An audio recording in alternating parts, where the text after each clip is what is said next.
Our phones have been ringing off the hook the last couple of days as the price has dropped and no one's selling anything.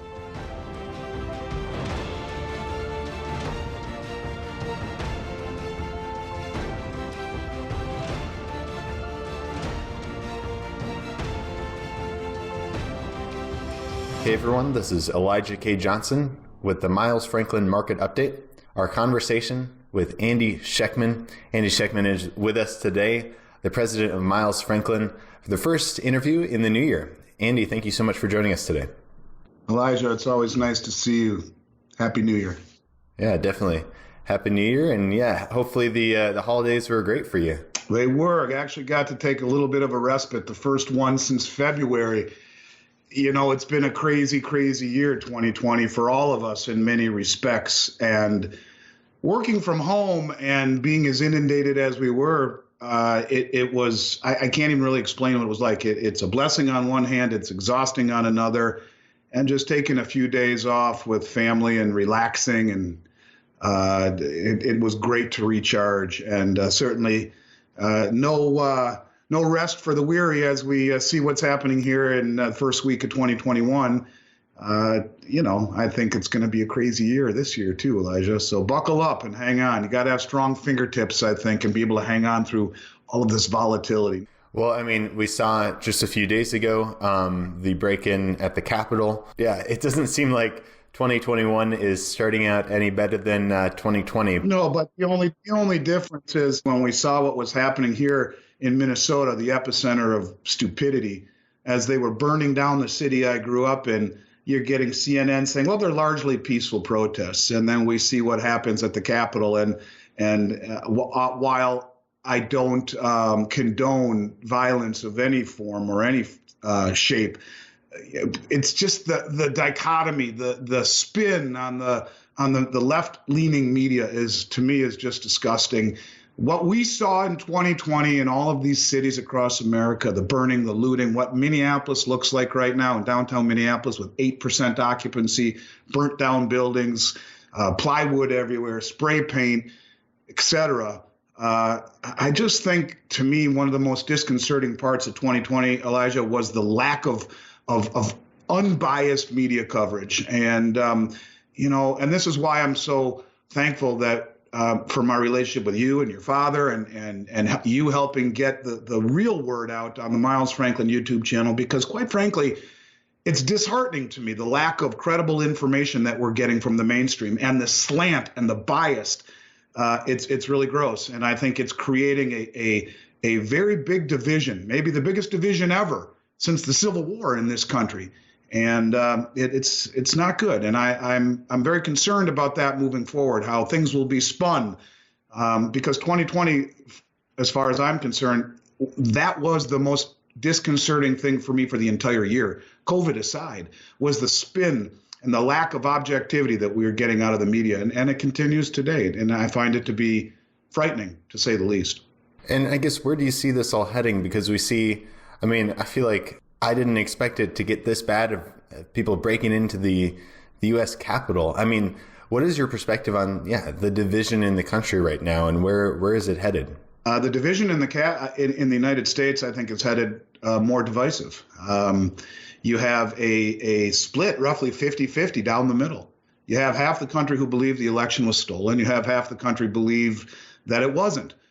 You have half the country who hates the current administration and another half who hates the one coming in. The policies that are being brought forth by the Democratic candidate, Biden, now the House and the Senate taken over by the Democrats, will be socialist in nature, will be filled with unlimited monetary inflation. Now that Janet Yellen has married with the Federal Reserve and the Treasury, we're going full modern monetary theory, Elijah, and I think you're going to have a whole group of people who will embrace the socialist agenda because, free handouts will always be embraced by people who are accepting them, and another half of the country who believes that everything that was important to them is being stolen, a way of life, American ideology. capitalism. And I think it's frightening. This is a turning point in American history. And what's different to me above all else is the divisiveness. It's incredibly divisive, including in people's families, where you can't even have a normal conversation about politics any longer. And living here in Minneapolis, that's really, really evident, more so than anything I've ever seen in 30 years in this industry. So I'm not hopeful for this year, actually. I'm not hopeful for this getting any better. In fact, it'll probably, I think, underscore, maybe for the next 4 years, the environment where you just have massive divisiveness. Doug Casey, a brilliant mind, someone I've followed for almost 30 years, has been talking about a civil war. Now, that might be going a little bit too far, but I think the point is valid. Anyone who's on the centrist to the right side will really be sad and frightened for what is coming. And everyone who's on the other side thinks that everything's going to be okay now with a vaccine and a new administration. We're on the road to recovery. I would disagree. And I would say that, quite frankly, the outlook, the fundamentals, not only favor precious metals more than ever, but don't give me any reason to pause for optimism. Quite frankly, I'm very concerned for the world my children are growing up in right now, and at least for the next 4 years, I don't see it getting much better. Quite frankly, I see it getting much worse. You mentioned how the Georgia runoffs. Democrats now have control of the Senate, and one of the things that you mentioned is that this maybe opens the door to a lot more stimulus and everything. What is your perspective? Because I know there are a couple moderate Democrats, and it is the slimmest majority that you can have for the Democrats. And there are a few moderate Democrats who might push back on some of the more radical legislation. Your thoughts on that? You still expect more stimulus? And I guess, what do you expect in this slimmest majority of Democrats? I don't think the slimmest majority matters. I think what's frightening is that it seems as though stimulus has now become accepted as fabric of the economy. It's just normal part and parcel of the way things are, that the government is supposed to step in and add stimulus and create opportunity through money printing. And, there have been many countries in the past who have proven that does not work. Look, 27 or 8% of every dollar ever created since the beginning of this country was created in 2020. And as you see the economy just getting decimated and 100,000 small businesses gone forever, and restaurants and bars and movie theaters closing, these people who have held on this long have burned through their savings. And if they fail, they have nothing to come back from.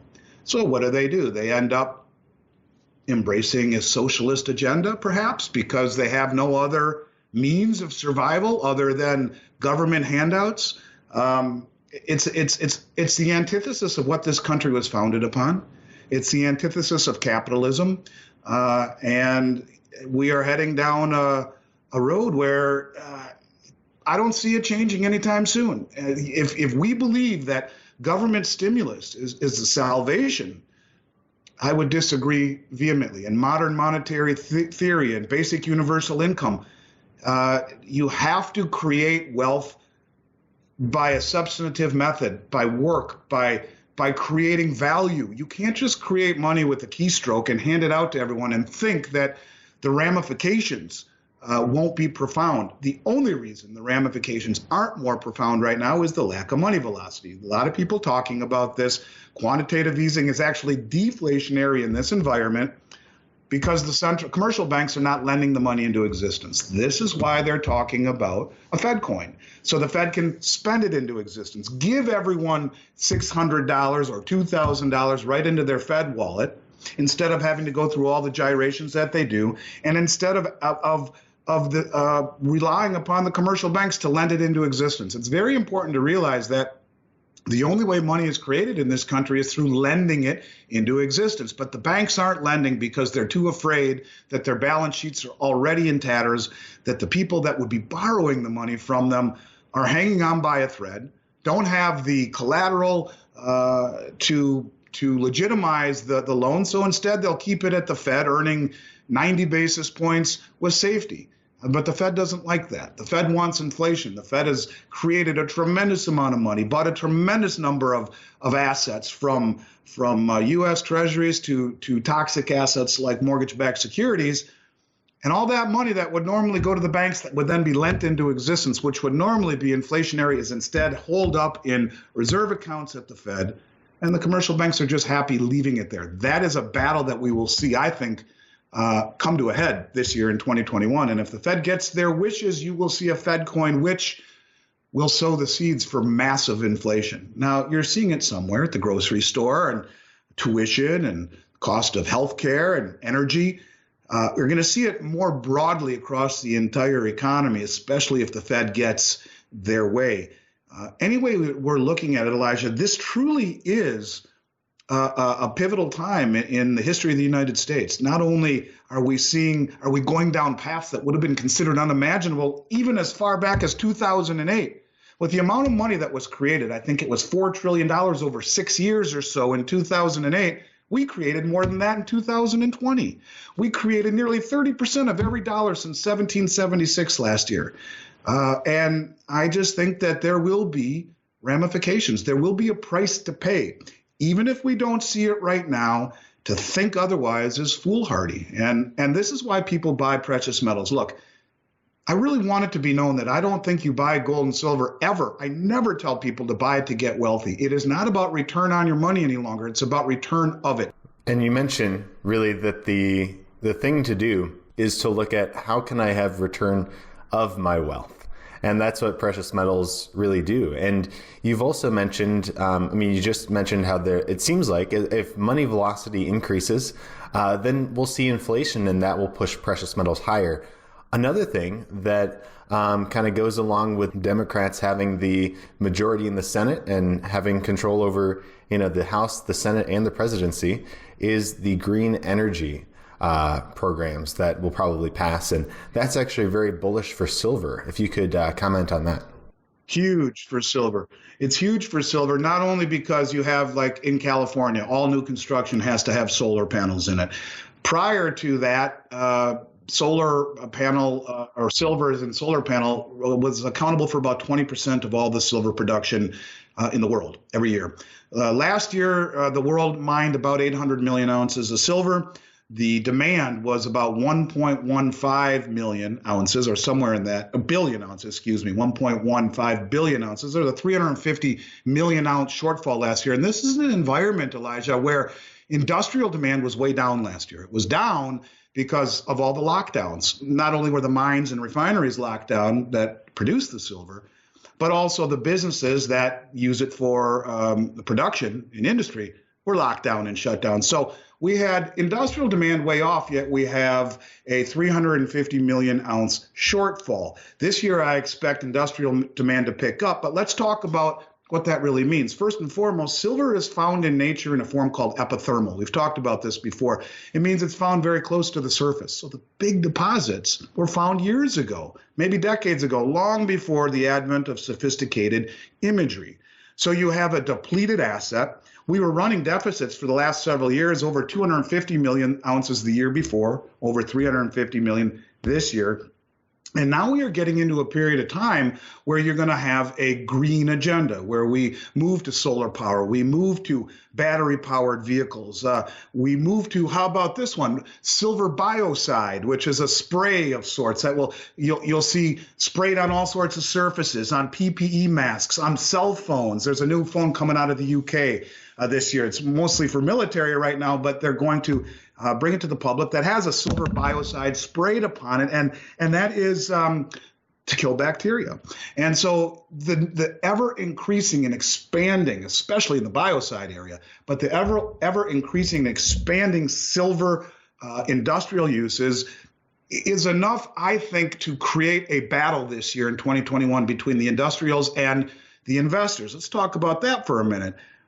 It's one of the only commodities on the planet that has both sides bracketed. You got industrial and you have investment. But the thing about the industrials, silver is called inelastic, meaning it doesn't matter what the price does. People will buy it for their products because it's used in such small quantities. If it takes $5 worth of silver to put in this iPhone, and silver goes up by $100. Do you think that will stop Apple or Samsung or any of the big industrials from buying silver? And the answer is no. They need it for their products. So when we look at a massive deficit coming out of the ground, B, silver found epithermal, meaning the big deposits were found long ago, it's a depleting asset. C, a drive towards a green agenda in fossil and the removal of combustible engines and fossil fuel energy into green, clean energy in solar panels and battery powered, into biocide technology to protect us all from the viruses and the bacteria that are out there that are wreaking havoc on civilization. The need for silver is ever expanding. And in an industrial aspect, especially with the Green New Agenda coming out of the White House, especially now that it can't be shot down by the Senate, I think the chances are very, very strong. This is why you see companies like Goldman Sachs and Citibank talking about silver at $40 or $50 an ounce if Biden were to win, and in particular if the Senate would have been swept, as it has been. Those agendas will pass. And maybe this is why JP Morgan was so far ahead of the curve, amassing 1 billion ounces of physical silver. Maybe this is why the others off of COMEX, this sophisticated group of sovereign wealth funds and family offices and billionaires, took a massive amount, over 313 million ounces of silver off of the exchange last year, took delivery of it. Maybe this is the reason why they're 10,000 contracts long right now, these others. The big money always moves way ahead of the crowd. And if you look at the movements of the most sophisticated money on the planet, they don't care what the price is doing. They're using price as cover. They're using manipulated price as a tool of misdirection to accumulate. Let's talk about what happened today. Silver and gold are getting crushed like I've never seen.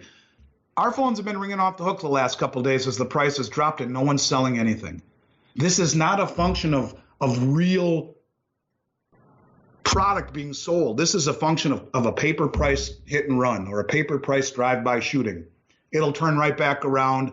As soon as it gets to a point where the commercials can cover and push right back up, it'll turn right back around. If I had to guess, Monday or Tuesday, we'll see probably half or more of what we lost today.